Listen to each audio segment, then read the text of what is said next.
kambing dan juga domba itu relatif hancur gitu, relatif cukup murah gitu dibandingkan dengan ternak sapi yang ternyata relatif naik harga. Jadi sekarang harga sapi itu bagus banget, tapi harga kambing dan juga domba itu relatif cukup kurang bagus.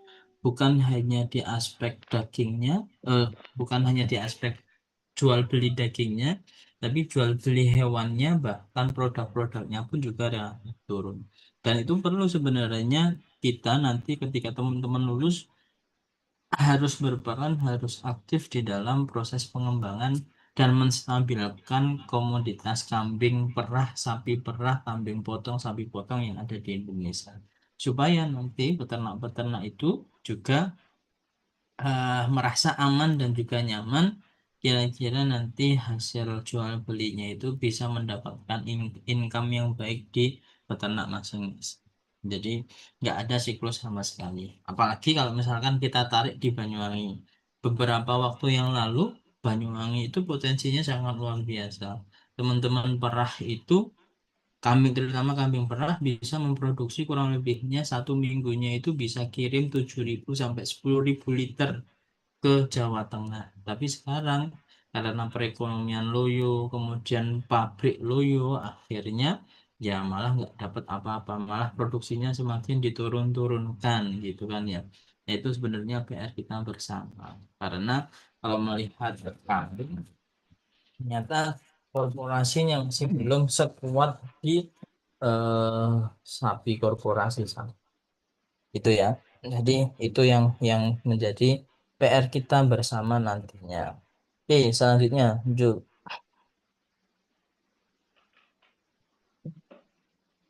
Ah, teman-teman, kalau misalkan ini saya masukkan ke aspek bioteknologi reproduksi. Beberapa waktu yang lalu kita berdiskusi kaitannya tentang sinkronisasi birahi, tentang gertak birahi, tentang transfer embrio. Bahwa dalam aspek sinkronisasi birahi kita bisa memanfaatkan beberapa preparat hormon. Kemarin ada hormon apa saja yang bisa kita manfaatkan? IGF alfa, IGF alfa, TGF2 alfa, progesteron, progesteron, progesteron, estradiol, estradiol, GNRH, GNRH dan juga estrogen. estrogen atau estrogen. Cuma yang menjadi aspek yang paling kita sarankan yaitu penggunaan PGF2 alfa dan juga progesteron. Untuk GNR hanya itu untuk superovulasi, kemudian estradiol ataupun estrogen kita tidak sarankan karena sifatnya itu hanya memunculkan birahi tanpa meregresikan atau tanpa memproduksi folikel dan juga sel telur gitu ya. Nah, itu salah satu bioteknologi yang bisa kita manfaatkan ketika kita belajar reproduksi. Tapi selain itu, teman-teman, ada hal yang bisa kita kembangkan lagi terkait dengan bioteknologi reproduksi, yaitu bagaimana nanti kita melihat bahwa potensi di aspek reproduksi ataupun peternakan, yaitu dilihat dari produksi pedet ataupun cembenya. Kalau misalkan sapi potong, itu peternak seneng kalau misalkan pedetnya itu lahir yang jantan, gitu kan ya, karena hasilnya atau harganya relatif lebih tinggi, lebih mahal dibandingkan pedet yang betina. Limusin, simental, ketika peternak lahiran, dilihat, wah pedetnya anaknya jantan, wah seneng banget gitu. Wah ini berarti cuannya lebih besar dibandingkan sama yang pedet betina. Tapi kalau misalkan peternak-peternak yang kambing pas sapi perah ketika dibuka selangkangannya, yang dilihat itu ketika melihat organ reproduksi betina jauh lebih lebar sebenarnya. Karena ya lebih seneng kalau misalkan hasil cempenya, hasil pedetnya itu keluar anakan yang betina. Nah, nilai jualnya pun juga relatif malah lebih betina. Jadi kalau misalkan dilihat sapi perah sama kambing perah, ternyata cempe betina, pedet betina itu jauh lebih mahal dibandingkan pedet jantan ataupun cempe jantannya. Nah, hal demikian itu sebenarnya bisa kita manfaatkan dengan mekanisme bioteknologi, dengan aspek sexing sperma salah satunya. Jadi Menentukan jantan dan juga betina itu bisa menggunakan beberapa cara. Yang pertama, bisa menggunakan eh, teknologi reproduksi yaitu sexing sperma. Kemudian bisa juga apa namanya kita mengkondisikan organ reproduksi betinanya. Itu kira-kira teman-teman di aspek sexing sperma teman-teman tahu apa saja kira-kira metodenya?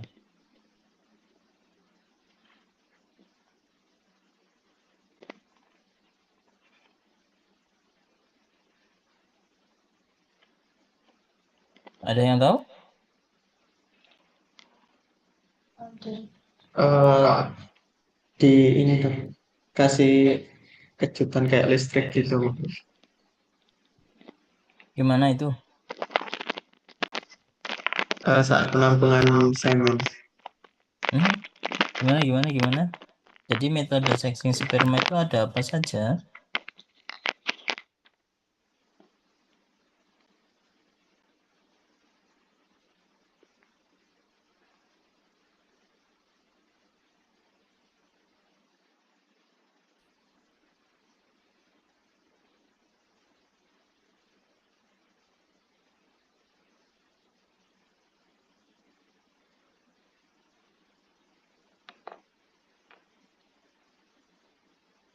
Ada yang tahu?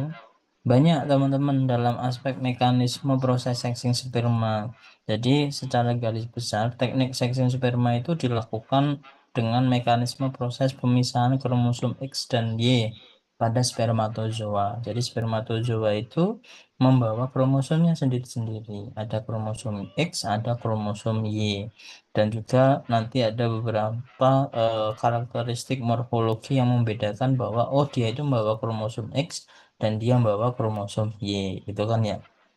Nah, dari mekanisme proses perbedaan kromosom tersebut itu bisa kita melakukan beberapa mekanisme metode sexing sperma. Bisa pemisahan pemisahan spermatozoa itu menggunakan flow cytometer bisa, menggunakan gradien Perkol itu juga bisa, kemudian menggunakan gradien PSA itu bisa. Jadi apa namanya kita melihat medium isotonisnya dengan teknik swim up itu juga bisa. Nah, selain itu juga bisa kita menggunakan teknik yang namanya elektroforesis, menggunakan mekanisme listrik aliran listrik searah. Jadi ada banyak metode yang nanti teman-teman bisa kembangkan. Besok kalau misalkan teman-teman PKL di tempatnya masing-masing entah itu di Grati, entah itu di Song eh, Baturiti, bisa di apa namanya ditanya di sana menggunakan sexing sperma atau tidak. Kalau misalkan menggunakan metode yang mana, karena setiap metode itu ada plus dan juga minusnya. Nah, sehingga dari beberapa metode itu kita bisa melihat persentase keberhasilannya yang paling bagus itu dengan metode yang apa. Kekurangannya misalkan dengan sexing sperma menggunakan elektroforesis aliran listrik searah itu apa. Menggunakan perkol BSA swim up itu kekurangannya apa. Nanti teman-teman bisa melakukan identifikasi gitu ya. Jadi jangan harap nanti teman-teman bisa mengetahui dan juga eh, mengevaluasi metode sexing sperma itu dalam bentuk apa saja. Ketika hal itu kita lakukan di aspek proses spermatozoanya. Yang kedua, metode sexing itu juga bisa kita lakukan di aspek individu betinanya. Jadi, kalau misalkan dilihat teman-teman, kromosom X dan juga Y itu ternyata karakteristik asam basanya itu berbeda. Kromosom Y itu cenderung lebih suka, lebih bisa bertahan ketika kondisinya itu basah. Kemudian untuk kromosom X itu lebih cenderung bertahan ketika kondisinya itu eh, asam. Nah, jadi dengan metode asam basa itu kita bisa melakukan metode sexing sperma berdasarkan atau berdasarkan individu betinanya. Ya, sebenarnya teman-teman untuk melihat asam basanya itu bisa kita lakukan, bisa kita lihat itu dengan cara akhir dan juga waktu puncak birahinya. Ketika di puncak birahi, kondisi organ reproduksi itu cenderung asam. Tapi ketika di awal birahi dan juga di akhir birahi, kondisi organ reproduksi itu, reproduksi betina itu cenderung basah. Makanya ketika kita lakukan, oh sorry, mohon maaf kebalik saya. Ketika birahi maksimal itu kondisi organ reproduksinya basah. Ketika eh, awal dan juga akhir birahi itu kondisi organ reproduksinya itu asam. Jadi kalau mau anak betina maka bisa kita lakukan proses perkawinan di awal birahi atau di akhir birahi. Tapi kalau misalkan mau anak jantan maka kita harus mengawinkan pas kondisi birahi maksimalnya dengan apa namanya harapan kondisi organ reproduksinya itu basah yang bertahan di sana spermatozoa kromosom Y-nya. Nah, akhirnya nanti harapannya cempenya, pedetnya itu hasilnya eh, jantan-jantan semua. Oke, lanjut dulu teman-teman.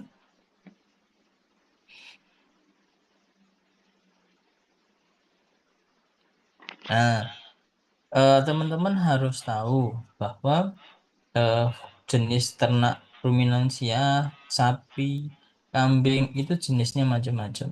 Kalau melihat gambar ini, kira-kira ada hal yang salah apa enggak? Di mana menurut teman-teman yang salah itu di mana kira-kira?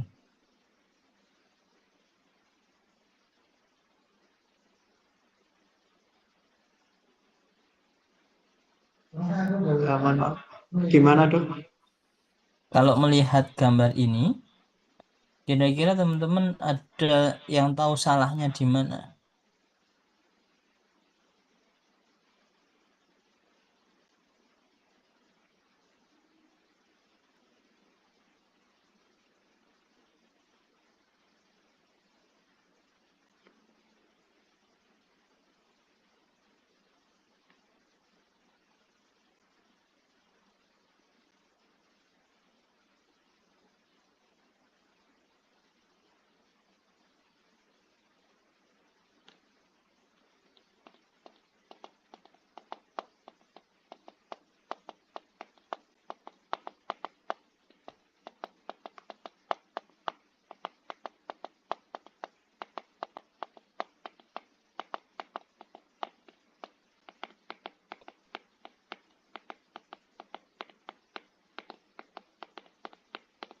Ayo, teman-teman.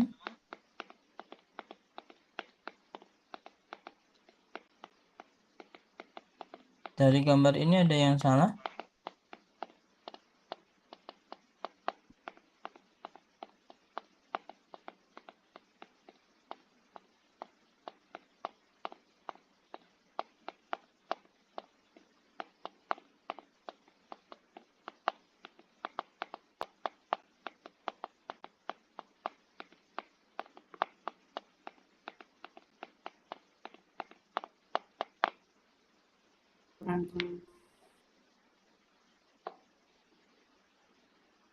Firda, Firda. Dan menurut Firda, mana yang gambar ini yang salah dah? Bagaimana dokter? Mohon maaf. Gambar yang ada di layar Firda, gambar mana yang salah? Atau belum Eh, semua? yang sapera. Sapera mungkin dokter. Kok mungkin? Kenapa kalau menurut Firda salahnya? Karena menurut saya itu sapera ini dokter. Hmm? Susu, produksi susu gitu perah. Gimana ya dokter? Gimana kira-kira? Bentar dokter. Jessa, kira-kira yang menurut Jessa yang salah yang mana, Jess? Atau benar semua, Jess?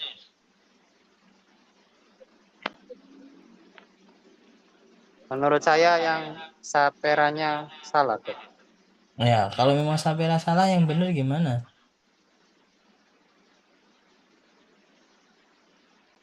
Harusnya yang sapera itu yang yang nomor 2 enggak Sapera yang nomor 2 dari kiri. yang harusnya di token Brook itu. Mungkin insya Allah, Dok. Insya Allah. Oke, Putri Laura Faradina. Kira-kira menurut Putri Laura yang salah yang mana? Eh,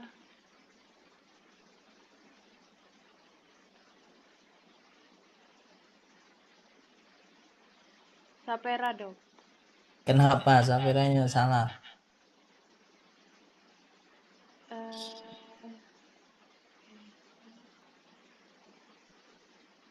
Harusnya warnanya itu tidak dominan putih.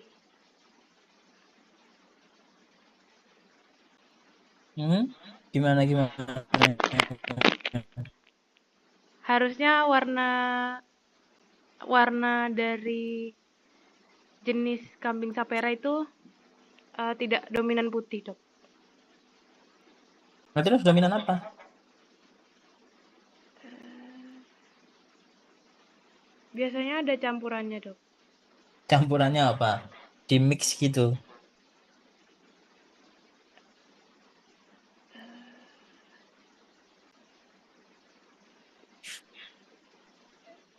Eh, Biasanya kadang ada yang coklat putih.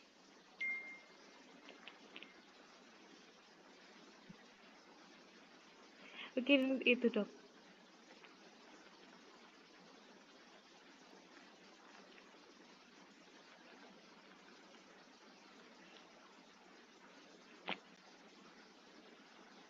Hehe. Sofia, Wulan. Menurut Wulan, yang mana yang salah? Yang Anglunubion, Dok. Kenapa Ngonobian kok salah? Eh, Tulisannya, Dok. Tapi tapi Tulisannya? kambingnya semuanya benar, Dok. Kambing perah. Oh, iya. Ya, jadi teman-teman, yang salah itu Sapera. Harusnya Sapera itu adalah kambing senduru, gitu, kambing senduru. Jadi Sapera itu Sanen peranakan Etawa itu crossbreed antara Sanen dan juga Etawa. Memang kalau hanya sekilas melihat gambar ini, gambar yang muncul di layarnya teman-teman sampai salah. Kemudian itu juga salah. Alpin itu adalah kambing perah juga yang warnanya hitam sama putih. Relatif seluruh badannya hitam semua.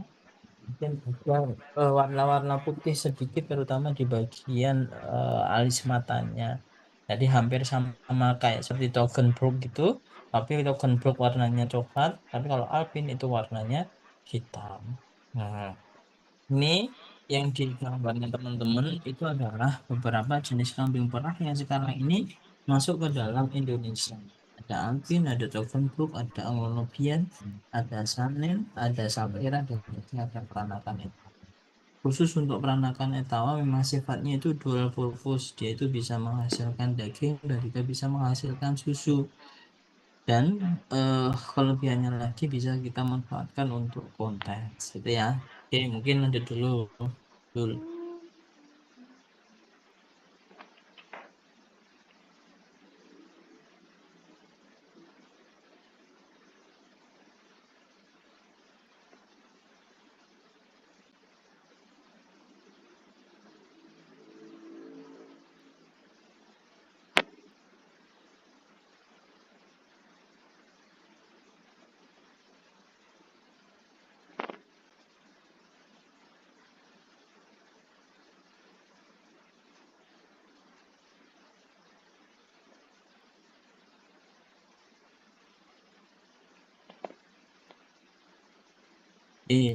Jadi untuk kambing peranakan Etawa sekarang itu sudah di SNI kan. Jadi kalau dulu itu lewat Kemenkumham bahwa kambing peranakan Etawa itu dibagi menjadi dua. Yang pertama itu ras Kaligesing, kemudian yang kedua itu ras Senduro. Yang putih tadi yang teman-teman mengira bahwa itu kambing Sapera. Nah, tapi karena proses perkembangan legalitas, akhirnya kambing peranakan Etawa yang dulunya ras Kaligesing sekarang itu berubah menjadi kambing Kaligesing sesuai dengan SNI. Cuma memang ada beberapa prasyarat yang ini masih dikembangkan sama teman-teman Kaligesing, bahwa untuk menjadi kambing Kaligesing yang ber-SNI itu harus ada data recording, dan itu masih dalam proses peninjauan dan proses eh, proses prosedur legalitas dan juga recording untuk menuju ke kambing Kaligesingnya gitu ya. Oke, lanjut dulu. Ya, jadi kalau misalkan dilihat di aspek peternakan, sepertinya di awal tadi, saya menggabungkan reproduksi sama TF dan juga eh, peternakan gitu kan ya. Jadi bahwa di aspek peternakan itu, breeding itu memang jantungnya peternakan. Kalau misalkan breedingnya nggak jalan, suatu peternakan itu ya bisa dikatakan nggak bisa berkembang bagus gitu kan ya, atau mungkin bisa berkembang kalau misalkan aspeknya penggemukan gitu, tapi ya ujung-ujungnya harus breeding. Kalau misalkan breeding itu nggak jalan, barang mana, sapi mana yang digemukkan, kan harus nyari. Kalau misalkan populasinya berkurang ya pasti nanti harga untuk mencari sapi-sapi yang digemukkan juga relatif mahal. Jadi entah itu fattening, entah itu penggemukan, entah itu di dairy farm, sebenarnya semuanya itu membutuhkan breeding. Maka dari itu breeding itu dikatakan sebagai jantungnya peternakan. Tapi untuk saat ini di aspek breeding sendiri, bahwa malah bukan jantungnya peternakan. Karena semua lini bisnis membutuhkan breeding, karena sekarang itu breeding banyak kendalanya, bukan jantungnya peternakan tapi breeding itu malah bikin jantungan. Kenapa? Karena yang pertama biayanya itu mahal. Breeding itu biayanya mahal gitu kan ya, waktunya panjang gitu, teman-teman tahu sendiri. Kambing domba buntingnya berapa lama?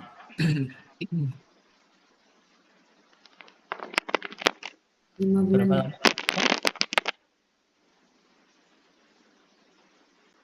Kambing itu berapa lama?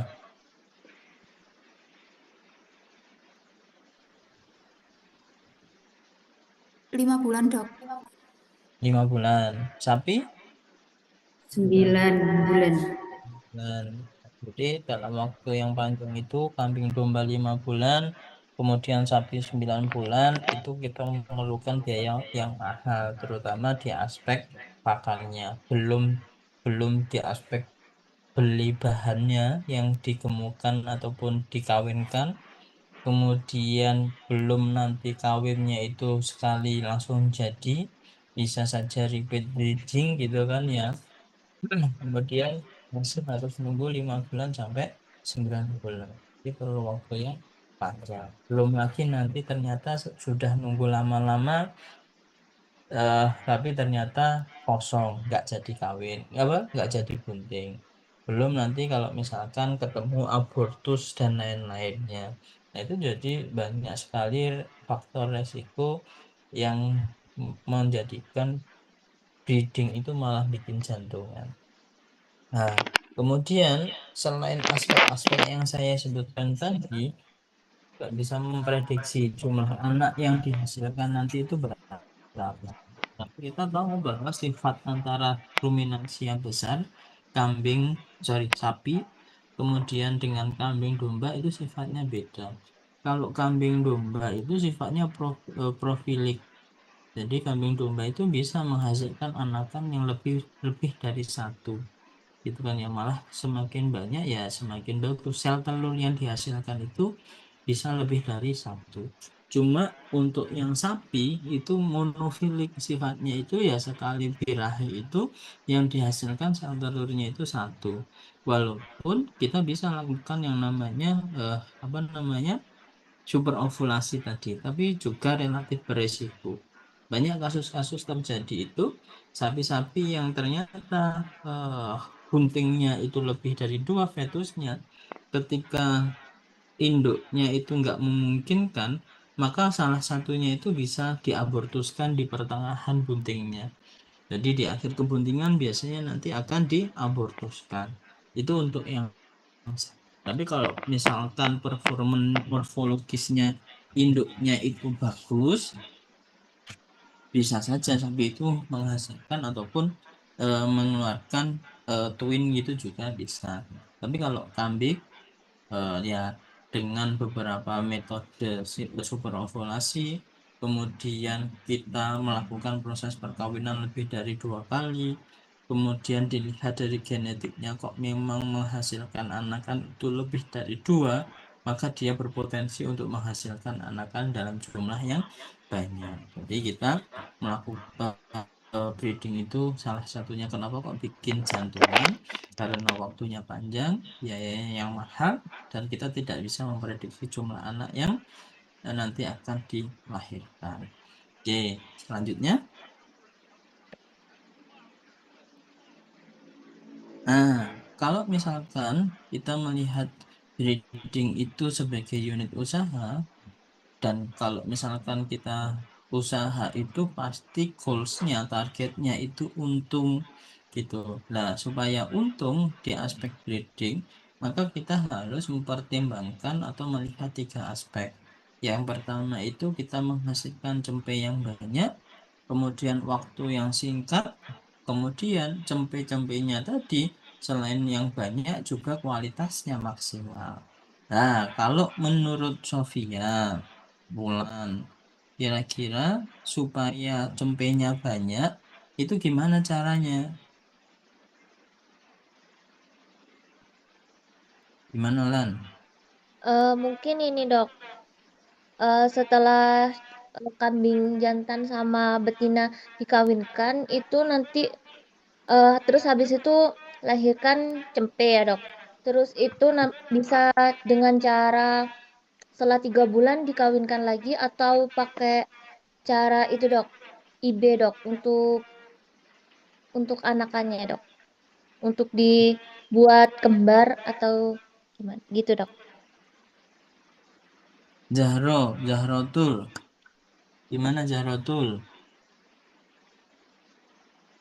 Izin menjawab dok, kalau dari saya untuk supaya anaknya banyak bisa pakai super ovulasi dok.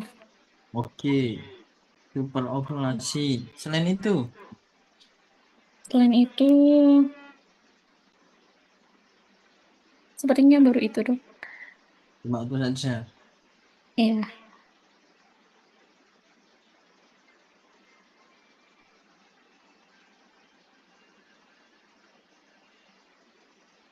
Oke, Putri Laura, kira-kira gimana biar cempenya banyak? Bisa disinkronisasi birahinya dok. Bisa di apa?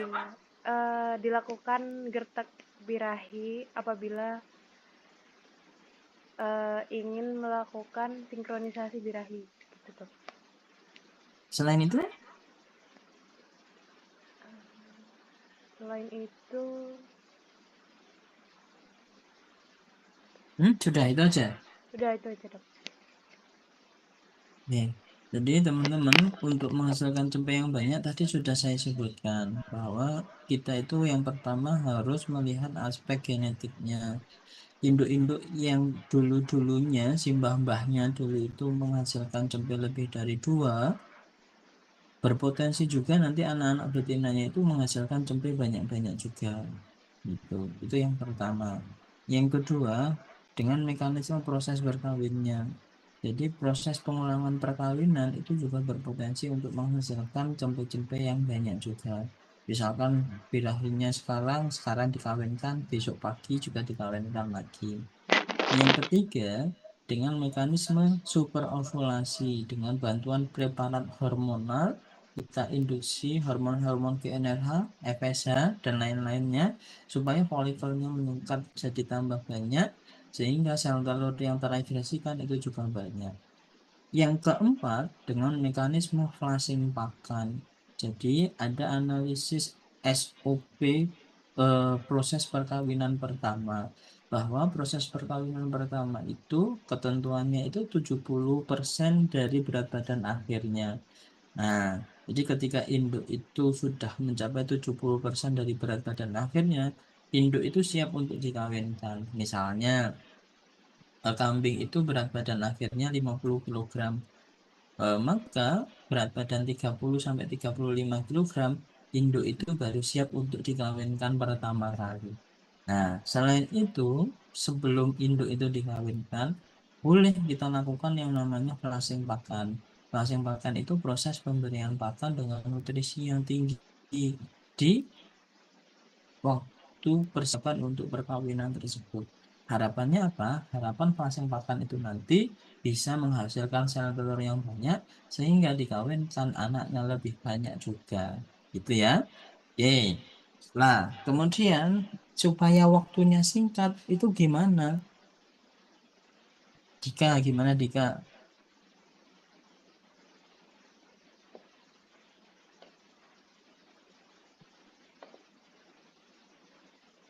Dika, Iya dok, digertak birahi dok. digertak birahi?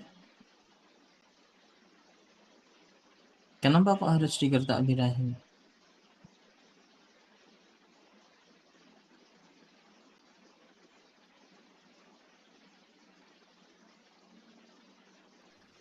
Memangkas waktu birahi gitu dok. Oke. Fikri, kira-kira gimana Fik kalau menurut Fikri?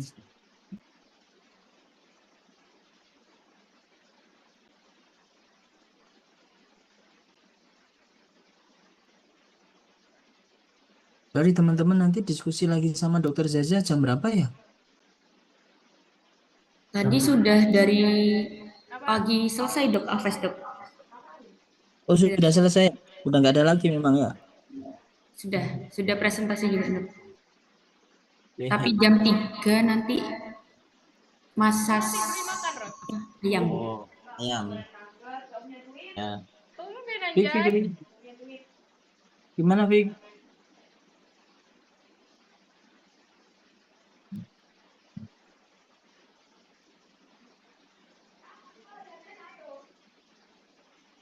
Iya.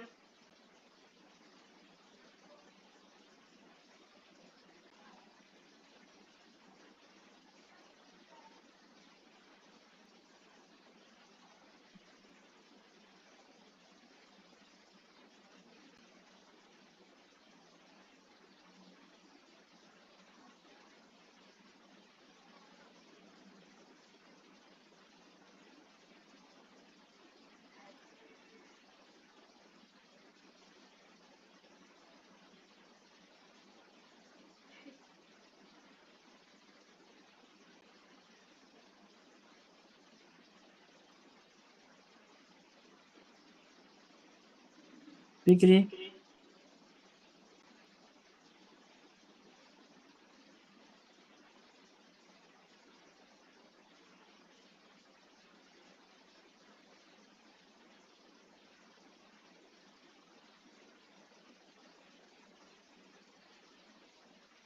Fikri ada? Mana ya? Flashing pakan mungkin dok. Hmm? Flashing pakan. Masih Flashing. makan. Cepat birahi lagi bukan dok? Gimana dok maksudnya dok?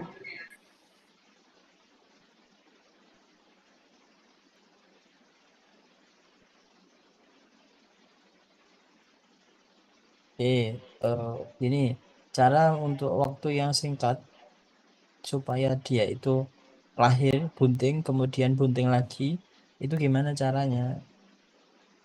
Izin dok, mungkin memainkan hormon gitu dok. Gimana Zen? Mungkin mempersingkat. Mantul Zen suaramu Zen.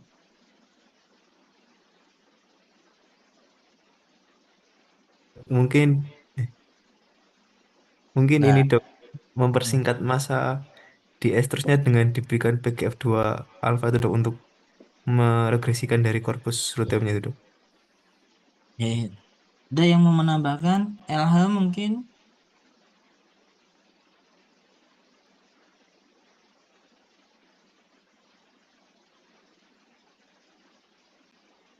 Ilham.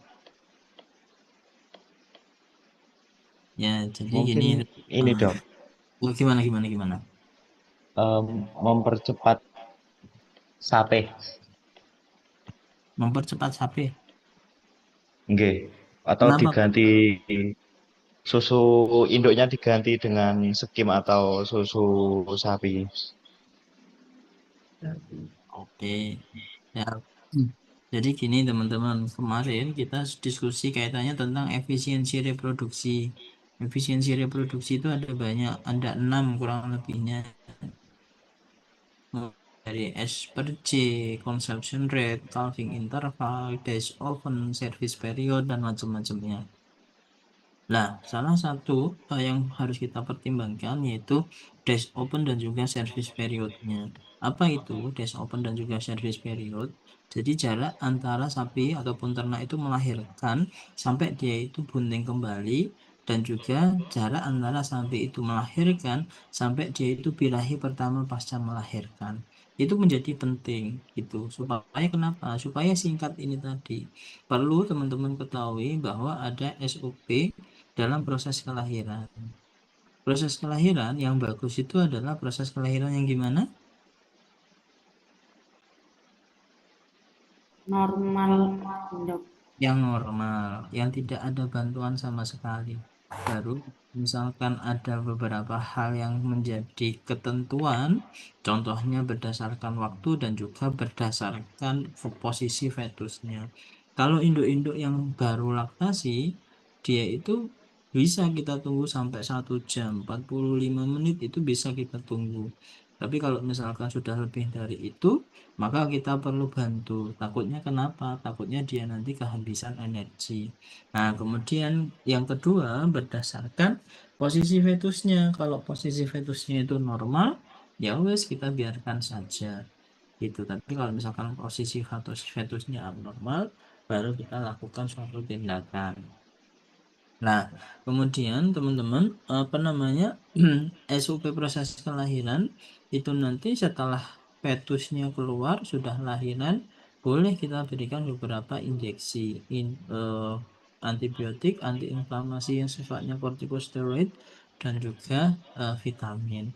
Nah, teman-teman juga harus ketahui bahwa setelah proses apa namanya dan